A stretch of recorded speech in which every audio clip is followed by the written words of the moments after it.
Hello everyone, I welcome you all to I exam B. आज के इस video में हम लोग एक बेहद ही इंपॉर्टेंट टॉपिक को डिस्कस करने वाले हैं, जहां से आपके यूपीएससी के आप कोई भी एग्जाम्स देंगे तो वहां पे आपके एग्जाम में क्वेश्चंस पूछे जाते हैं। एक या दो नंबर में आ ही जाता है। ओके, टाइटल में आप लोग देख चुके होंगे और थंबनेल में आप लोग ऑलरेडी देख चुके होंगे।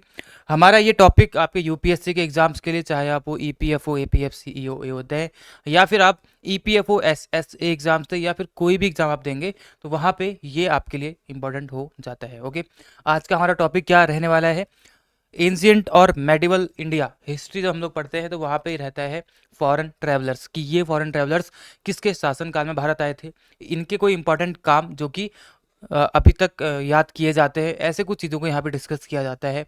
या फिर वो फॉरेन रूल ट्रैवलर कब भारत आया था और वो कौन था, उसका नाम, कुछ भी पूछा जा सकता है आपसे। ओके, तो इन्हीं चीज़ों को डिस्कस करते हुए आज का टॉपिक आपके लिए है, जहाँ पे एक तरफ मैंने लिखा हुआ है इनका नाम फॉरेन ट्रैवलर, उसके बाद जो रूलर्स टाइम पे हुआ करते थे, जिसके टाइम पे भारत आए थे वो, उसके बाद इनके बारे में कुछ इंपॉर्टेंट नोट्स जहां से आपके एग्जाम में क्वेश्चंस बन सकते हैं। ओके, तो ज़्यादा टाइम वेस्ट ना करते हुए आज के इस वीडियो को स्टार्ट करते हैं। सबसे पहला जो फॉरेन ट्रैवलर, जो विदेशी यात्री मैंने लिया है आज के इस वीडियो में, दैट इज़ मैगस्थनीज। और मैगस्थनीज के बारे में आप सभी को पता ही होगा, इंडिका नामक बुक इसने लिखी थी और इसमें बताया था कि जब ये भारत आया था उस समय पे भारत का कल्चर, भारत का शासनकाल, एडमिनिस्ट्रेशन वगैरह जो भी इसकी ऑब्जर्वेशंस थी वो कैसे करके चला करती थी। ओके, मैगस्थनीज मैगस्थनीज भारत आया था चंद्रगुप्त मौर्य के शासनकाल में, यानी कि जब मौर्य एम्पायर यहाँ पे था, तो मौर्य एम्पायर के टाइम पे जब चंद्रगुप्त मौर्य रूल कर रहे थे, उस समय पे भारत आया था मैगस्थनीज। ये एक ग्रीक एम्बेसडर था, ग्रीस से ये भारत आया था। और एक फेमस बुक जिसका नाम है इंडिका, इस बुक को इसने लिखा था। ओके, इंडिका में क्या बताया गया है about his observations on Mauryan India, कि मौर्यन काल में जो भारत था वो किस किस तरीके से यहाँ पे काम किया करता था। ओके, उसके बाद सेकंड नंबर पे आता है फाहियान, चाइनीज यात्री फाहियान। इसके बारे में आप सभी को पता होगा, बचपन से आप लोग पढ़ते चले आ रहे हैं फाहियान के बारे में। तो जो फाहियान है ये भारत आया था चंद्रगुप्त सेकंड के शासनकाल में, और ये एक चाइनीज बुद्धिस्ट मॉन्क हुआ करता था। ओके, एक बुद्धिस्ट मॉन्क, बेसिकली सेंट आप बोल सकते हैं, बुद्धिस्ट, तो वो हुआ करता था फाहियान जो भारत आया था, who travel to India and recorded his experiences in record of Buddhist kingdoms. Record of Buddhist kingdoms में इसने अपने सारे के सारे एक्सपीरियंसेस को रिकॉर्ड किया और बताया कि जो जो इसने ऑब्जर्व किया उन सारे चीज़ों को। ओके, चलो आगे बढ़ते हैं। अब है आपका वांग हो। ओके, अब आया आपका कौन, वांग।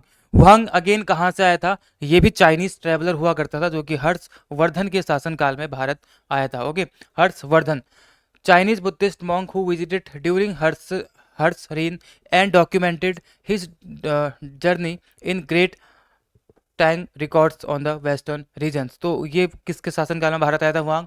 ये भारत आया हुआ था हर्षवर्धन के शासनकाल में। आपको यहाँ पे इतना ही याद रखना है। ओके, चलो आगे बढ़ते हैं। अगला जो आपके लिए इंपॉर्टेंट है दैट इज, आगे बढ़ने से पहले एक इंपॉर्टेंट अनाउंसमेंट आपके लिए मैं कर देता हूँ। चलो, ये काफ़ी इंपॉर्टेंट आपके लिए, जो भी आप लोग ईपीएफओ का एग्जाम देने वाले हैं, जो भी इसको अटेम्प्ट करेंगे, उन सभी के लिए। सुबोध के अग्रवाल सर, जो कि एक्स डिप्टी डायरेक्टर है ईपीएफओ के, इनके द्वारा हमारे इस चैनल पे फ्री वर्कशॉप कराया जाएगा 2 जून 2023 को रात 8 बजे। तो आप सभी को यहाँ पे इस वर्कशॉप को ज्वाइन करना है। डिस्कशन क्या रहेगा? Work culture and growth in EPFO, कि जो ईपीएफओ है यहाँ पे वर्क कल्चर कैसा है और यहाँ पे ग्रोथ किस किस तरीके से होती है, क्या क्या ग्रोथ है, ये सारे के सारे चीज़ें यहाँ पे डिस्कस की जाएंगी। None other than deputy director EPFO, जो कि पहले रह चुके हैं। ओके, इनके द्वारा आपकी जो भी क्वेरीज रहेंगी आप उनको भी यहाँ पे पूछ सकते हैं, वो भी सब कुछ कर सकते हैं। अब आपको इसमें आना कैसे? इसके लिए आपको रजिस्टर करना होगा। उसके लिए लिंक आपको डिस्क्रिप्शन में मिल जाएगा, registration link in the description. Okay, वहाँ पे जाओ, तुरंत रजिस्टर करो और उसके बाद आप लोग इस फ्री ऑफ कॉस्ट एक वर्कशॉप को ज्वाइन कर सकते हैं। कोई यहाँ पे आपके लिए पैसा नहीं लिया जाएगा, it is completely free of cost. Okay, तो आपको ये ज्वाइन करना है 2 जून रात को 8 बजे। ओके, इसको भूलने का नहीं है, आपको आना है और आपको मालूम चलेगा कि जो जॉब आप पाना चाह रहे हैं उसमें कल्चर कैसा है और उसके लिए ग्रोथ आपको क्या क्या देखने के लिए मिलेगी। हम बढ़ते हैं टॉपिक की तरफ आगे। जो अगला ट्रैवलर हम लोग डिस्कस करेंगे दैट इज़ अल बरूनी। अल बरूनी जो है महमूद गजनी, यानी कि महमूद ऑफ गजनी के टाइम पे भारत आया था। और जब अल-बरूनी भारत आया तो ये पर्सिया से आया था। पहली बात कहाँ से आया था? Persian scholar. इसने एक किताब लिखी जिसका नाम था किताबुल हिंद। ओके, एक किताब लिखी गई इसके द्वारा, किताबुल हिंद। किताबुल हिंद में क्या बताया गया है? एक डिटेल अकाउंट है of India's culture, science, religion during the Ghaznavid rule. जब यहाँ पे गजनवी आया तो उस समय पे भारत की कल्चर या भारत में संस्कृति कैसी थी, यहाँ की साइंस के बारे में और यहाँ के धर्म के बारे में इसने बताया अपने किसमें? किताबुल हिंद में, जो कि लिखी गई है किसके द्वारा? अल बरूनी के द्वारा। महमूद गजनवी के टाइम पे भारत आया था, महमूद ऑफ गजनी। आगे बढ़ेंगे, कहाँ पे ये जगह? अफगानिस्तान में। ओके, उसके बाद आगे बढ़ेंगे, Ibn Battuta. Ibn Battuta Bharat आया था, जो अफ्रीकन कंट्री है वहाँ पे मोरक्को, ठीक है, मोरक्को से भारत आया था। कौन? Ibn Battuta. MBT यानी कि भारत में इसको बोला जाता है इंसेन रूलर, ठीक है। तो एक इंसेन रूलर था, इसको बोलते हैं MBT यानी कि मोहम्मद बिन तुगलक, तुगलक साम्राज्य का। तो उस समय पे भारत आया था, मोरक्कन एक्सप्लोरर, मोरक्को से भारत आया था। और इसने एक बुक लिखी थी, इसका नाम क्या था? रिहाला। ओके, इसने एक बुक लिखी जिसमें क्या लिखा, जो जिसका नाम क्या था? रिहाला। रिहाला में क्या बताया इसने? जो वेरियस रीजन्स है इंडिया के, किसके टाइम पे? दिल्ली सल्तनत के टाइम पे। दिल्ली सल्तनत के टाइम पे जो वेरियस रीजन्स थे भारत के, उनके बारे में इसने यहाँ पे अपने एक्सपीरियंस को क्रोनिकल वर्जन में बताया है, यानी कि एक के बाद एक। ओके, उसके बाद निकोलो दे कॉन्ती। निकोलो दे कॉन्ती ये एक था इटालियन। ओके, इटली से आया था निकोलो दे कॉन्ती। कब आया था? विजयनगर एम्पायर, जो कि साउथ इंडिया का एक बहुत ही फेमस एम्पायर है, विजयनगर एम्पायर, जिसकी राजधानी कहाँ हुआ करती थी? हम्पी। तो सदर्न इंडिया में इसने ट्रैवल किया, भारत के सदर्न पार्ट में। और क्या छोड़ के गया यहाँ पे? Valuable accounts of the Vijayanagara empire, यानी कि उसके बारे में कुछ इंपॉर्टेंट चीज़ें इसने बताई, जो कि अपने एक्सपीरियंस को यहाँ पे ये छोड़ के गया था। ओके, चलो, विजयनगर एम्पायर में आया था कौन? निकोलो दे कॉन्ती। कहाँ से आया था? इटली से आया था। आगे जो आपके लिए इंपॉर्टेंट है that is Marco Polo. Okay, Marco Polo Bharat कब आया था? ये एक वेनेटियन मर्चेंट था। ओके, वेनेसिया से आया था, वेनेटियन मर्चेंट था। और who visited multiple Indian kingdoms including the court of Kublai Khan and documented his travels in the travels of Marco Polo. तो एक ट्रैवल डायरी एक तरह से लिखी इसने, ट्रेवल्स ऑफ मार्को पोलो। इसमें अपने भारत के बारे में जितना भी एक्सपीरियंस इसने किया ट्रैवल करते हुए, वो सारा का सारा इसने अपने इस बुक में लिखा है। मार्को पोलो ने भारत में कई रूलर्स के टाइम पे भारत आया था। हो गए कई सारे उस टाइम पे हुए। अगली जो है जीन बाप्टिस्ट, कौन? टर्वेनियर। ओके, ये भारत में आया था मुगल एम्पायर के टाइम पे।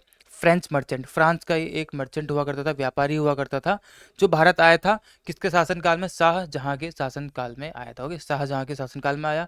और ट्रेवल्स ऑफ इंडिया नाम इस बुक में इसने अपना क्या किया? अपने इन सारे के सारे एक्सपीरियंसेस को रिकॉर्ड किया। ओके, आगे बढ़ेंगे। थॉमस रो, काफ़ी इंपॉर्टेंट, कई बार पूछा गया है। थॉमस रो कब भारत आया था? जहांगीर। ओके, जहांगीर के शासनकाल में भारत आया कौन? Thomas Roe. बेसिकली इसने क्या किया यहाँ पे आने के बाद? ब्रिटिशर्स और मुगल्स के बीच में भारत में ट्रेड करने के लिए नेगोशिएशन इसने यहाँ पे किए हुए थे। ओके, एग्रीमेंट्स को लेकर के यहाँ पे बात करने के लिए आया था थॉमस रो। इंग्लैंड और मुगल एम्पायर के बीच में भारत में ये लोग व्यापार करना चाहते थे, उस व्यापार के लिए क्या किया इन्होंने? यहाँ पे नेगोशिएशंस किए थे। ओके, चलो आगे बढ़ते हैं। अगला जो आपके लिए इंपॉर्टेंट है, अब्दुल रज्जाक। अब्दुल रज्जाक भारत आया था कृष्ण देव राय के शासनकाल में। और Krishna Deva Raya none other than itself a ruler of Vijayanagar empire. Okay, again Vijayanagar empire के टाइम पे रूलर हुआ करते थे कौन? कृष्ण देव राय। उस टाइम पे जो भारत आया that is Abdul Razzaq. Persian scholar या एम्बेसडर हुआ करता था, who visited the Vijayanagara empire and provided valuable insights into the empire's administration and culture. Vijayanagara empire में यहाँ पे एडमिनिस्ट्रेशन कैसे चला करता था और संस्कृति या फिर कल्चर क्या था, उस बारे में इंपॉर्टेंट रिकॉर्ड्स को इसने यहाँ पे पेश किया था। ओके, कृष्णदेव राय के शासनकाल में अब्दुल रज्जाक भारत आया था। ठीक है, तो ये 8-10 कुछ फॉरेन ट्रैवलर्स थे जिसके बारे में एग्जाम में फ्रीक्वेंटली क्वेश्चंस पूछे जाते हैं, कहीं ना कहीं इनको आपने जरूर एग्जाम में देखा होगा। तो आज के इस छोटे से वीडियो में हम लोग यही डिस्कस करने आए थे कि फॉरेन ट्रैवलर्स कौन थे एंशिएंट और मेडिवल इंडिया के टाइम पे। एक इंपॉर्टेंट अनाउंसमेंट मैंने बीच में करी थी, जो फिर से आपको रिमाइंड कराऊंगा कि 2 जून को रात को 8 बजे आपके लिए फ्री वर्कशॉप कराया जाएगा, ठीक है, सर के द्वारा, जिसमें आपको जानने को मिलेगा कि वर्क कल्चर कैसा और ग्रोथ कैसी है वहाँ पे। तो आपको उसके लिए उसको ज्वाइन करना है। रजिस्ट्रेशन का लिंक आपको डिस्क्रिप्शन में मिलेगा, that is completely free of cost, कोई पैसा आपको वहाँ पे नहीं करना है। ओके, तो चलिए मिलते हैं आपसे फिर नेक्स्ट वीडियो में, जहाँ पे हम लोग कुछ इंपॉर्टेंट टॉपिक्स को फिर से डिस्कस करेंगे, जो कि आपके यूपीएससी के किसी भी एग्जाम में या ईपीएफओ एसएससी के एग्जाम्स में पूछे जा सकते हैं। ठीक है, तो चलिए तब पे अपना रिविजन कीजिएगा, ध्यान रखिएगा अपना। Tata, bye bye, take care and be 50% faster. Thank you all.